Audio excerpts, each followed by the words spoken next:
It's February 2nd, 2025. Let's get started. The first thing I want to talk about today is Hizzer edits, specifically his film Lokation. Um, so Hizzer edits is just this YouTube channel, anonymous guy, random guy. I think he's based in Canada, based off what this says, yeah. But this film that he made called Lokation, it's fucking fantastic. It's brilliant. It's just brilliant display of editing ability and just creative thinking. And so basically, if you guys are combat sports fans, the one person that's watching this, um, obviously in 2018, the biggest fight that year was McGregor versus Khabib. Biggest fight in the UFC was McGregor versus Khabib. Still to this day, the all-time highest selling pay-per-view at I think 2.4 million buys. And the reason this fight got so famous is just the escalation and that genuine animosity displayed between McGregor and Khabib, where McGregor, would bash Khabib's family, his religion, his country. And Khabib, got into spats with McGregor, physical altercations with McGregor's friends, Artem Lobov. And it sort of culminated in McGregor attacking Khabib inside of a bus. Like Khabib was inside the bus and McGregor attacked him by throwing a steel dolly through the window, which essentially shattered all the glass. A couple of other fighters got hurt. And then spawned the famous Khabib quote, "If you want to fight, send me location." And so this hour 42 minutes, it's like this film, just the guy put it together using media from different sources. And essentially the first half is chronicling McGregor's rise to superstardom, like it shows him beating Chad Mendes and Jose Aldo and eventually fighting Floyd Mayweather. And the second half chronicles Khabib's ascent to the top with a focus on his mauling of Edson Barbosa, his win over Ally Quinta. And then the final third, it chronicles the build up of the fight between McGregor and Khabib. It shows how Khabib dominated McGregor in the actual fight itself. And finally ends with Khabib jumping out of the cage, because that is an iconic scene. October 6, 2018 will go down in history as the most iconic UFC fight of all time, just in terms of the spectacle of it, the build up, the animosity, the hatred, and of course the ending where Khabib literally jumps out of the cage to attack McGregor's team. But yeah, Hizzer Edit's unbelievably talented guy, and if you guys are combat sports fans, you gotta watch Location. It just, even after 7 years, like that fight, just watching this film of that fight just sends goosebumps down my hands.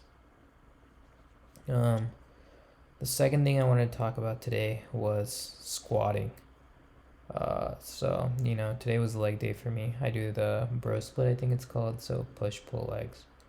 And I used to dread leg days, and I still do dread leg days, but I dread the leg days slightly less because I think I've hit the point of working out my legs to where I don't get sore anymore. Like I still get a bit sore, but I don't get the crazy DOMs that initially I was getting, where if I did a hammy exercise, my hammies would be frozen shut, or my quads would be like dead even a couple of days after. So I don't get that anymore, which is why I've been looking forward to leg day more and more often recently. But there's just something about squatting that scares the ever living shit out of me. Of course, I do squat, and I do squat with a barbell, unlike some wimps out there who squat with a Smith machine. I squat with barbells, but I don't use any of the catches. And I only add 5 pounds each time, and that's only if I can do 6 reps at the top range of my weight. So when I started a couple weeks back at the beginning of January, I think I hit 135 for 6 twice, and I've steadily kept on adding 10 and 5. And now, today I did 175.6. And the thing is, it's like when I'm warming up with just the bar, the outside of my left knee hurts. When I add 35s to each end of the bar, it feels better.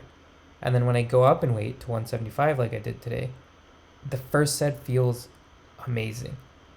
But for whatever reason, after the first set, the second set is so much harder. It's like all of a sudden, I don't know why, but in my head, my back starts hurting. The bar feels too heavy. And then it feels like my knees might snap. Like, not that my knees are physically in pain, but I don't know why my brain goes to this doomer mindset after I've successfully done the set one time already. No idea. But no exercise quite scares me like squatting, because obviously if you fail with squatting and you have none of the catches, it could fuck up your back if you don't know how to escape safely. But also, like any other lift, seeing your progress and adding more weight, it's just such an encouraging feeling. Even if uh, even if the activity itself is not pleasant. Final thing is Chipotle, sort of in line with weightlifting. I think Chipotle has been such an easy way for me to ensure I'm getting my necessary macros. It's like I go lift and then I eat Chipotle. I get my 47 grams of protein, getting carbs, getting some veggies, all for the now affordable price of like $13, depending on if I get hummus or not. Not hummus, guac or not. Nowadays, fucking in Seattle, $13 is like an affordable meal. It's absolutely fucking crazy. But eating Chipotle, but the thing is, I'm starting to get sick of Chipotle. It's like the beans combined with the corn combined with the guac. It all just looks like an unappetizing mess to me. But at the same time, I'm not really capable of sitting here and cooking high quality meals that will give me the nutrients and macros that I want. So I'm stuck eating Chipotle. Also because Chipotle is only the only thing open until 10, and everything in the zombie neighborhood closes before that. Does Chipotle have loyalty program? I should probably get a loyalty program at Chipotle. But basically, before I got sidetracked, I've been eating this shit for a month regularly. I don't know how much longer I can do it. So the one person watching this video, if you got good meal prep suggestions, please leave it in the comments.